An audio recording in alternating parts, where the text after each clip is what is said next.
안녕하십니까. 만나서 반갑습니다. 여기는 대구에 있는 천지창조주물주 염라명부전의 염라대왕 역할을 하고 있는 천영갑입니다. 오늘의 소재도 동해바다 간포로 3개월 동안 다니면서 겪고 들었고 본 것을 대하여 몇 가지 말씀을 올리겠습니다.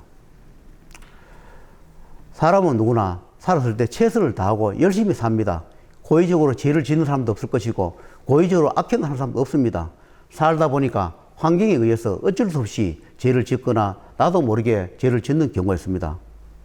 그러나 살았을 적에 그런 일을 했다 하더라도 하는 행위에 대한 건 어쩔 수 없습니다.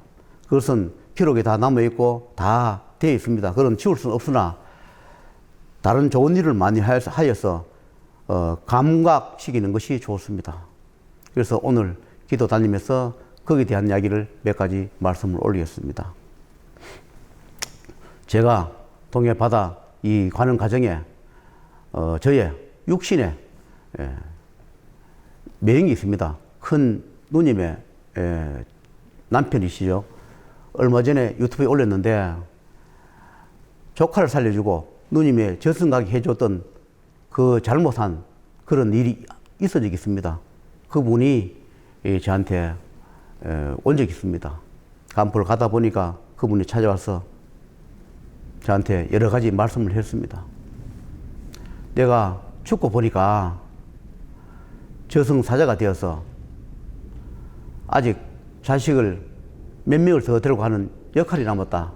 그래서 아직 자식을 더 데리고 가야 하노라 이런 말씀을 하면서 저한테 여러 가지 말씀을 했습니다. 그래서 제가 이런 말씀을 했습니다. 제가 어렸을 때 그때 명집에 제가 몇 년을 살면서 직장 생활을 한 적이 있습니다.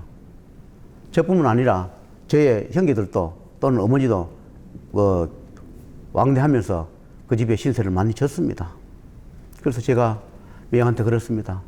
제가 살았을 때 그때 신세 진 걸 갚지 못해서 굉장히 미안하고 잘못했노라고 그런 말씀을 드리니까 그런 것이 뭐 필요하냐고 오히려 나한테 처남이 우리 집에 와서 몇 년 동안 사는 동안에 눈치밥을 먹게 해서 미안하다는 이런 말씀을 하셨습니다. 그 시대 같은 거는 그런 이야기를 하지 말라고 내가 더 잘 못해줘서 미안해노라는 그런 말씀을 했습니다.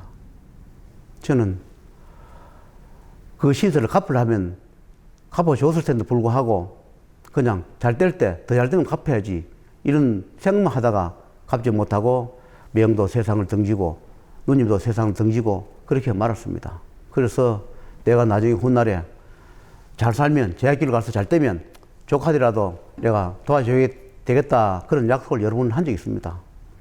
그런데 그분이 하신 말씀이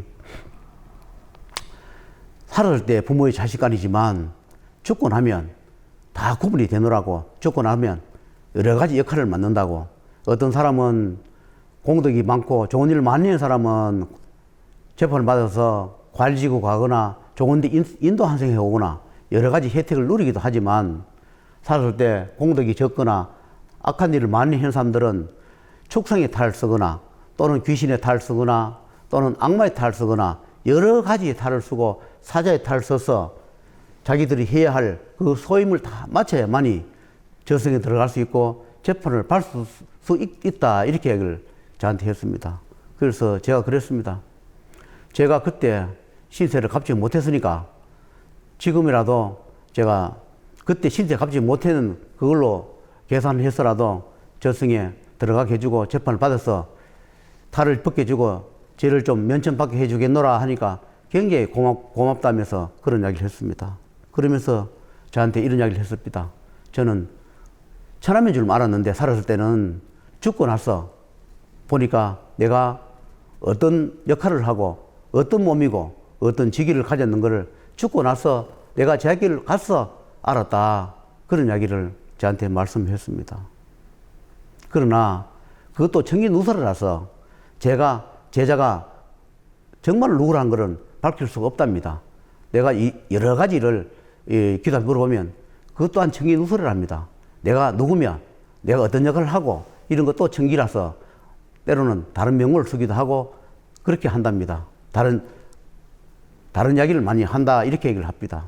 그래서 왜 그러냐 하니까 우리가 만약에 제자가 누구란 걸 밝히고 이런 걸 이야기해 보면 자기들은 큰 청인우술한 죄로 죽거나 소멸되기 때문에 그렇게 어떤 분이란 대충 짐작하지만 정확하게 말씀을 드릴 수는 없노라. 우리는 알지만 말을 못하겠노라. 이렇게 이야기를 하고 했습니다. 이 세상에는 천기가 있는데 죽은 자들이 모든 것을 다 말할 수 있는 게 아니고 그것 또한 말을 못하게 되어 있답니다. 아무리 죽어서 다 안다 하더라도 해서 안 될 말은 할 수 없노라고 그렇게 얘기를 합니다. 왜냐하면 그것을 다 말을 해보고 까불리면 나를 죽인 사람, 예를 들어서 살인한 사람이 누구라 하면 누가 나한테 살인했다 이렇게 말을 할 수 있지만 그건 바뀔 수가 없답니다. 죽은 자는 알지만 그것 또한 천기라서 누가 나를 죽였노라, 누가 나를 했노라를 바뀔 수 없다. 아무리 그거를 신의 제자가 됐다 하더라도 그것을 밝혀서 되지 않고 알아서 안 되노라. 왜냐하면 그것 또한 생사윤회 명부에서 집행을 해놨기 때문에 우리가 인간 세계에서 우리가 경찰이나 검찰이나 거기서 범인을 잡아내는 것은 그분들의 몫이고 죽은 자 또는 신이라 해서 누가 언제 와가 나를 죽여노라, 언제 그분이 이렇게 했노라는 것을 절대로 말할 수 없노라. 사람들은 다 말할 수 있고 알지 않는 하지만 그건 천기라서 아무리 신의 제자라도 죽은 자라도 내가 직접 살인을 당했다 하더라도 그 이야기를 할 수 없노라 이런 이야기를 했습니다. 그걸 이야기하는 동시에 자기는 윤회도 없어지고 생사에 소멸이 되어버려서 다시는 윤회길을 돌 수가 없답니다. 소멸이 되면 소멸 그 자체로 끝나는 아주 불행한 그런 게 되어버린다 이렇게 얘기를 합니다. 그래서 제가 동해 받아가면서 그러면 과거의 시세 증거 그걸 계산해서 하늘에서 계산을 해주고 명부전에서 계산을 해줄 것이니까 나하고 같이 따라가자. 그래서 동해 받아가서 재판을 받게 해주면서 죄를 좀 적게 받게, 전생의 업을 적게 받게 그렇게 해준 적이 있습니다. 그래서 오늘 또 한 가지 또 말씀을 드리면 그와 같이 제가 27세 때 제 형이 33살입니다. 그 당시에 33살의 형님이 자살을 했습니다. 제가 공장할 때 같이 있었던 형인데 제가 형님이 어려울 때 제가 도와주지 못하고 도와주지 못해서 그러다 보니까 제가 공장도 망하고 그 형님도 자포자기를 하고 큰 형님 집에 있다가 농약을 먹고 33살에 그 한만 세상을 등을 젓는 그런 형이 있었습니다. 그 동해바다 가는 길에 그 형이 찾아왔었습니다. 처음에는 저한테 복수를 많이 했노라 이렇게 얘기를 했습니다. 왜냐하니까 도와도록 할 때 내가 도와주지 않았어. 너무 괘씸해서 죽일 것도 많이 하고 내 하는 일마다 방해하고 그렇게 많이 했노라는 이야기를 저한테 했습니다. 그래서 제가 잘못했다고 형님 내가 잘못했다고 형 내가 잘못했다. 그 당시에 충분히 내가 도와줬음에도 불구하고 내가 외면하고 거절하고 그렇게 했던 것을 내가 미안하다고 잘못했다고 제가 정말 많이 빌었습니다. 제가 그때 정말 잘못했노라고. 제가 그때 도와줬다면 그 형이 자살을 하지 않았을 때도 불구하고 제가 도와주지 않아서 그 형이 집에 있다가 이 눈치 저 눈치 보면서 밥을 얻어먹다가 희망이 없고 가망이 없으니까 조부님 제삿날 농약을 먹고 자살했다는 소리를 듣고 제가 찾아간 적이 있습니다. 그 형이 동해 바다 갈 때 찾아왔습니다. 그래서 내가 형 미안하다 사과를 하니까 지난날에 내가 정말로 믿고 원망스러웠는데 다 이제 잊어놓으라 하면서 저한테 이런 이야기를 해요. 내가 동생을 많이 때려놓으라고. 그거 정말 잘못했노라고. 그런 이야기를 해요.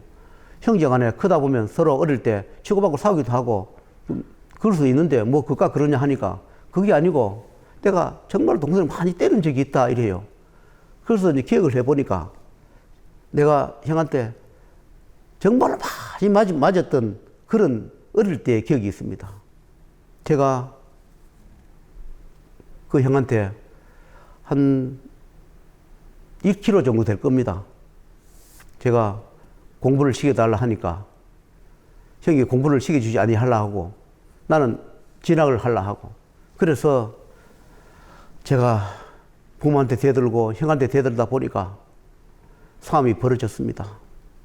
왜냐하니까 농사는 많고 제가 학교 다니면 농사 지을 사람도 없고 하니까 그래서 농사를 짓기 위해서 공부를 시키지 아니하려 그렇게 해서 저하고 싸움이 붙었는데 저는 죽어도 진학을 해야 되겠다. 그러니까 형이 저를 때리면서 한 1kg 정도를 저를 끌고 조부님이 계시는 집이 저까지 끌고 갔습니다. 저는 그냥 누워 있었습니다. 나를 죽이라 하면서 누워 있으니까 나를 질질 끄면서 한 1kg 되기는 그 비포장 그 길을 1km 정도 끌고 가서 조부님 집에까지 끌고 갔습니다. 저는 눕도 안 하고 그냥 누워서 1km 끌려 갔습니다. 가서 형님이 그러더라고, 조부님한테. 동생이 농사 지을 사람 없는데 자꾸 학교를 공부를 시키달라고 하는데 어떻게 하면 좋겠습니까? 하니까 그 조부님이 그분이 허락을 했으면 저도 진학을 했을 텐데 그분도 농사 지을 사람이 없는데 학교 왜 안 오? 학교 가지 마라. 그러니까 형님도 진학을 시키지 않은 그런 때가 있었습니다. 어릴 때의 이야기인데 자기가 죽고 나서 보니까 그때는 동생인 줄 알았는데 죽고 나니까 내가 누구란 걸 알았다. 내가 그때 누구라는 걸 알았더라면 내가 때리지 않았을 텐데 내가 때려서 미안하고 잘못했노라고 내가 지금 그 사과를 하고 가야 된다면서 태어날 때부터 나는 어떤 분으로 태어났는데 그것을 모르고 동생인 줄만 알았다면서 그렇게 때리는 것이 나한테 큰 죄가 되어 있고 업장이 되어 있노라면서 내가 꼭 이거를 사과를 하고 가야 된다면서 그런 이야기를 하길래 아 정말로 신이 있구나. 정말로 신이 있구나. 죽은 자도 있고 다 명부가 있고 저승이 있구나. 나는 다 그걸 잊어버리고 없는데 죽은 형이 동해 바다 가는 길에 들어와서 이 사고를 하고 가야 된다면서 그런 이야기를 해요. 그래서 저 형한테 그랬습니다. 미안하게 생각하지 말라고. 다 지난 날이고 내가 도와주지 못했으나 내가 돈을 벌면 꼭 형을 현생빚을 다 갚아주겠노라고 조금만 기다려달라고. 내가 지금 형편이 어려웠어. 저승빚을 다 갚아주지 못하니까 인간의 돈을 벌어서 꼭 저승빚을 갚아서 인도 환생 해줄 테니까 조금만 더 몇 년만 더 고생하고 있으라고. 그러면 제가 탈을 벗겨서 좋은데 인도 환생 해주겠노라 이렇게 약속하고 동해바다 저승연에 보낸 적이 있습니다. 돈을 벌어서 그 형도 그 매형도 다 탈을 벗겨주고 재판을 받게 해주어 좋은데 가게 해줘야 하는데 아직 제가 약속만 해놨지 아직 하지를 못했습니다. 남은 생이 얼마 남아있으면서 어떻게 될지 모르나 만약에 제가 돈을 벌어서 성공한다면 그분들을 꼭 죄를 벗겨서 인도 환생해 시키도록 제가 노력하고 그렇게 해보려고 약속을 합니다. 여러분께서도 사시는 동안에 어떤 잘못을 했다 하더라도 살아서는 다 모르나 저승 가면 전부 다 기록이 남음으로 좋은 일을 만나하시고 가족에 화목하시고 내 가족을 아끼고 내 주변 사람들을 잘 대해주고 내 조상 모든 신명에 감사하고 오늘 하루도 나를 이 세상을 보게 해준 여러 신령 신명님과 조상님과 또 부모님 여러 가족 항상 감사를 생각하면서 하루도 헛되이 버리지 마시고 오늘 하루도 눈을 떠서 오늘 하루도 태양을 볼 수 있다는 거, 하루도 이 세상을 볼 수 있다는 거, 오늘 하루도 가족을 볼 수 있다는 거, 오늘 하루도 내가 소망하는 일을 할 수 있다는 것을 항상 감사히 생각하면서 열심히 사시기를 바라면서 오늘은 이 소재를 마치고 다음 소재로 또 다른 이야기를 말씀을 올리도록 하겠습니다.